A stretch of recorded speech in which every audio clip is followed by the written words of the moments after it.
नमस्कार दोस्तों, current affairs concepts में आपका स्वागत है।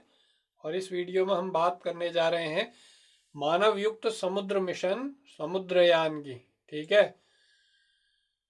तो भारत के पहले मानव युक्त समुद्री मिशन समुद्रयान की शुरुआत 29 अक्टूबर 2021 को केंद्रीय मंत्री जितेंद्र सिंह ने की है। ठीक है, ये एक मिशन है जो मानव युक्त होगा और इसका जो उद्देश्य है वो गहरे समुद्र में खोज और अनुसंधान करना है। अब वो क्या अनुसंधान करना है वो सब हम आगे चर्चा करेंगे, फिलहाल ये जान लीजिए।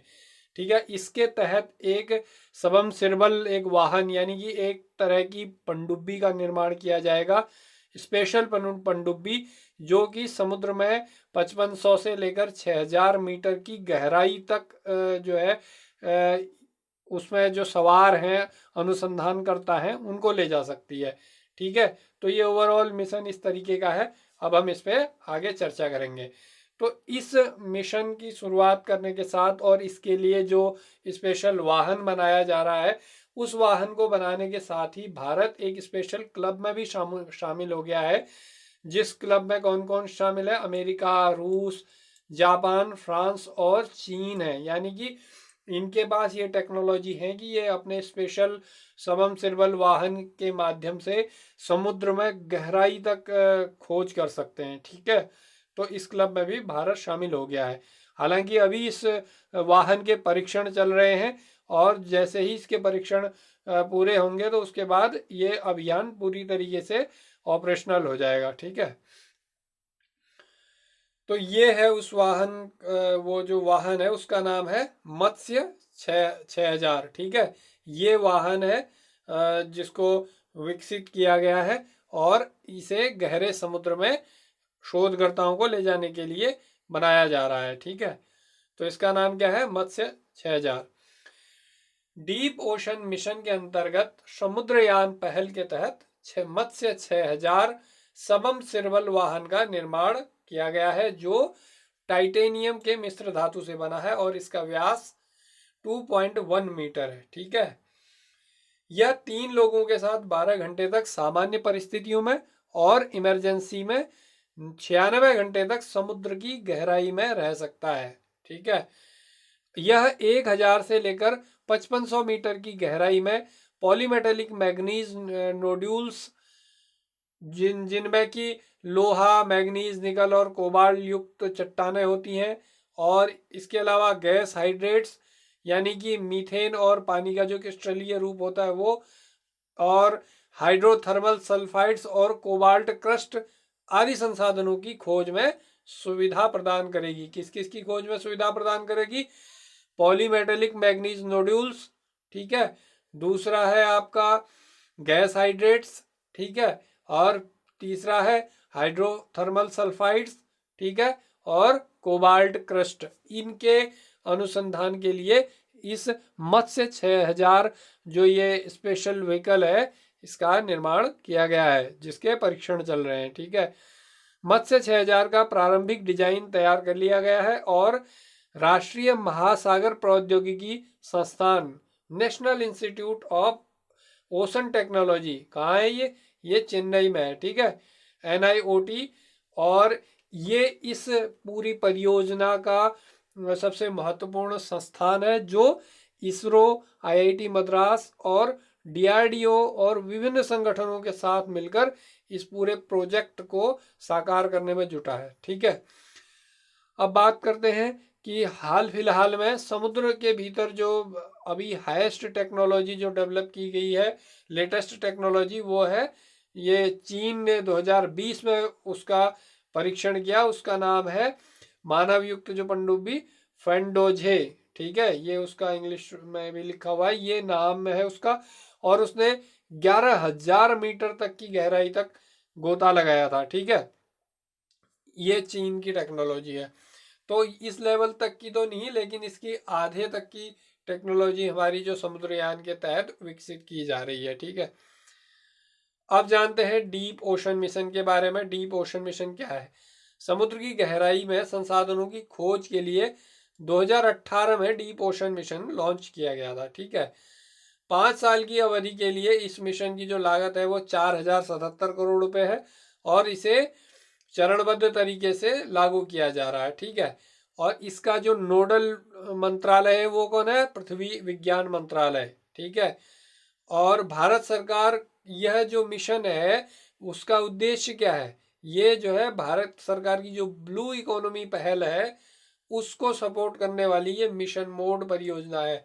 उसी के अंतर्गत इस समुद्रयान मिशन को शुरू किया जा रहा है। ठीक है, और ब्लू इकोनॉमी से जो तात्पर्य है उसकी अगर हम बात करें तो ब्लू इकोनॉमी यानी कि इकोनॉमिक डेवलपमेंट के लिए आजीविका यानी कि रोजगार और महासागरीय जो इकोलॉजी है उसके सुरक्षा के लिए और समुद्री संसाधनों का एक सस्टेनेबल उपयोग करना है। ठीक है, इन सब के माध्यम से इकोनॉमिक ग्रोथ जो हमारी उसको बढ़ाना है। ठीक है, ये ब्लू इकोनॉमी है। ठीक है, यानी कि इकोनॉमिक डेवलपमेंट और हमारी जो आजीविका है उसको चलाने के लिए ये समुद्री पारिस्थितिकी की सुरक्षा करते हुए समुद्री संसाधनों का सतत उपयोग यानी कि सस्टेनेबल, इस तरीके से उसका उपयोग करना है कि वो आने वाली पीढ़ियों के लिए भी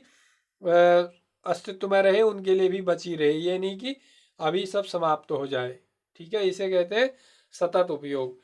अब बात करते हैं कि ये जो समुद्रयान है और इसके तहत जो वो सबमर्सिबल व्हीकल मत्स्य 6000 डेवलप किया गया है वो कहाँ खोज करेगा। ठीक है, तो इसका ऐसा नहीं है कि कहीं भी उसकी खोज शुरू कर दें, ऐसा नहीं है।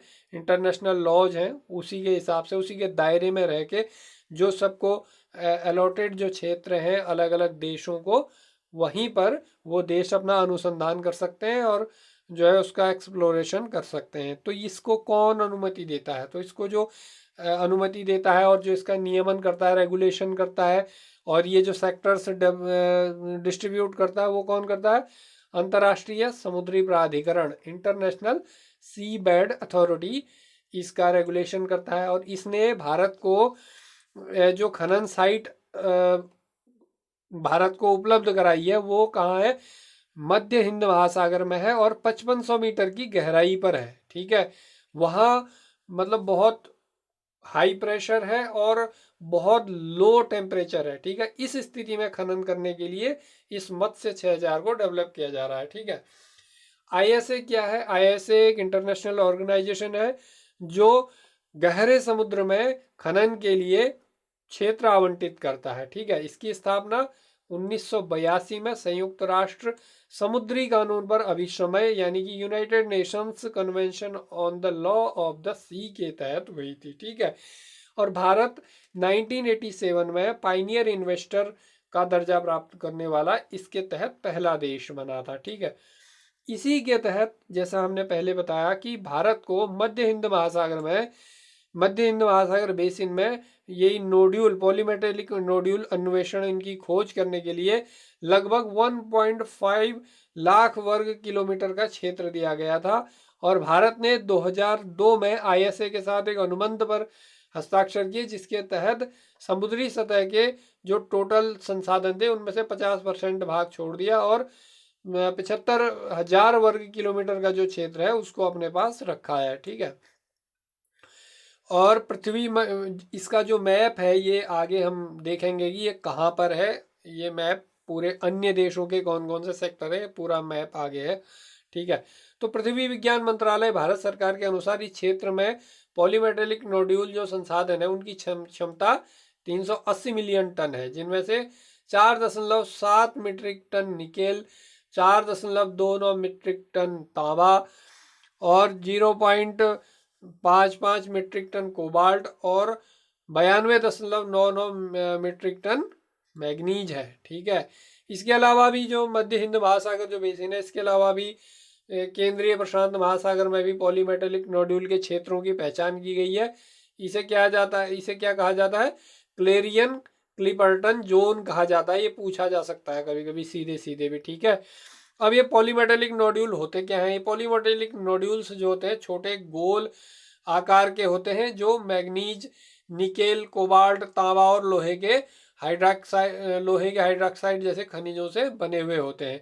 ये लगभग 6000 मीटर की गहराई पर हिंद महासागर की सतह पर बिखरे हुए हैं, जिनका आकार कुछ मिलीमीटर से और सेंटीमीटर तक के बीच हो सकता है। ठीक है, ये पॉलीमेटेलिक नोड्यूल इस तरीके के होते हैं। ठीक है, इनमें से फिर उन धातुओं को निकाला जाता है। इन धातुओं का इस्तेमाल जो है वो आता है इलेक्ट्रॉनिक उपकरणों जैसे स्मार्टफोन, बैटरी और सौर पैनलों में किया जा सकता है। तो ये इंटरनेशनल सी बेड जो अथॉरिटी है उसका मैप है। उसने जो विभिन्न देशों को जो क्षेत्र आवंटित किए हैं उनका विवरण और किस पदार्थ की खोज के लिए दिया गया है वो सब इसमें विवरण है। आप इसको स्क्रीनशॉट लेके देख सकते हैं या आईएसए की वेबसाइट पे जाके भी दे सकते हैं, वहाँ पूरा इसका विवरण है। तो इसके तहत भारत के लिए ये वाला क्षेत्र दिया गया है। ठीक है, ये मध्य हिंद महासागर में ये है, गवर्नमेंट ऑफ इंडिया लिखा हुआ है, तो ये क्षेत्र दिया गया है। किसके लिए दिया गया है? पॉलीमेटेलिक नोड्यूल्स के लिए ये दिया गया है। ठीक है, तो आप इसको आराम से अच्छे से देख सकते हैं। और अब बात करते हैं कि इस प्रोजेक्ट का महत्व क्या है। इस प्रोजेक्ट का बहुत अधिक महत्व है, न केवल आर्थिक रूप से बल्कि तकनीकी रूप से भी, और जो भविष्य की आवश्यकताएं हैं उनकी पूर्ति के लिए भी इसका महत्व है। ठीक है, जिस तरीके से संसाधन सिकुड़ते जा रहे हैं पृथ्वी पर, और अब महासागर ही ऐसे स्रोत बचते हैं कि जहाँ से आने वाली पीढ़ियों के भोजन इत्यादि की आवश्यकताओं की पूर्ति हो सकेगी, तो इसलिए भी ये काफ़ी महत्वपूर्ण है। तो महासागर क्या है? विश्व के 70% हिस्से पर आच्छादित है और हमारे जीवन के सबसे महत्वपूर्ण हिस्सों में से है। और अगर इन्हीं के अगर ये ना हो तो पृथ्वी पर मनुष्य के जीवन की या जीवन की कल्पना नहीं की जा सकती है, इतने महत्वपूर्ण है। तो और महासागरों की अगर अनुसंधान की उसकी बात करें तो लगभग 95% हिस्सा अभी भी उस पर अनुसंधान होना बाकी है, जिसमें बहुमूल्य आर्थिक संसाधन अभी भी उपयोग में लाए जाने बाकी हैं। यानी कि अभी अनंत संभावनाएं हैं महासागरों में। और भारत की जो स्थिति हम देखें तो तीन ओर से महासागरों से घिरा हुआ है। ठीक है, तीन ओर से समुद्र से घिरा हुआ है, और देश की लगभग 30% आबादी तटीय क्षेत्रों में रहती है। और भारत का जो तटीय क्षेत्र है वो मत्स्य पालन, जलीय कृषि, पर्यटन, आजीविका आदि के लिए समुद्रों पर ही निर्भर है। साथ ही जो भारत सरकार की महत्वाकांक्षी जो ब्लू इकोनॉमी कॉन्सेप्ट है उसमें भी इन समुद्रों का बहुत अत्यधिक महत्वपूर्ण रोल है। तो इस कारण भी ये जो अन्वेषण हो रहा है, ये जो नई टेक्नोलॉजी डेवलप की जा रही है, ये उसी को आगे बढ़ाती है। ठीक है, भारत की 7517 किलोमीटर लंबी तटरेखा है, जिसमें तटीय राज्य 9 तटीय राज्य हैं और 1382 द्वीप मौजूद हैं। फरवरी 2019 में घोषित विजन ऑफ न्यू इंडिया 2030 में ब्लू इकोनॉमी को विकास के 10 प्रमुख डायमेंशंस में से एक के रूप में फोकस किया गया है। ठीक है, और जैसा हमने पहले भी चर्चा की है कि महासागर भोजन, ऊर्जा, खनिज, दबाव और मौसम के बहुत बड़े भंडार हैं और जीवन के आधार हैं। और इसीलिए इन्हीं सारी इसके गुणों को देखते हुए, इसके महत्व को देखते हुए संयुक्त राष्ट्र ने 2021 और 2030 का जो दशक है उसको सतत विकास हेतु महासागर विज्ञान के दशक के रूप में घोषित किया है। ठीक है, तो इन्हीं सब चीज़ों को आगे बढ़ाने के लिए ये जो नई टेक्नोलॉजी है इसका विकास किया जा रहा है, और ये आने वाले समय में मील का पत्थर साबित होगी। ठीक है, तो ये अभी रिसेंट जो टेक्नोलॉजी आई है उस पर हमने नए फैक्ट और कॉन्सेप्ट को लाने की कोशिश की है। और आप बताइएगा कि आपको ये वीडियो कैसा लगा। अगर अच्छा लगा तो आप इसको लाइक कीजिएगा, सब्सक्राइब कीजिएगा। ठीक है, और बेल आइकन ज़रूर प्रेस कीजिएगा, जिससे कि जो भी नया वीडियो बने उसकी सीधी पहुंच आप तक हो सके। ठीक है, तो फिलहाल इस वीडियो में इतना ही। बहुत बहुत धन्यवाद। नमस्कार दोस्तों।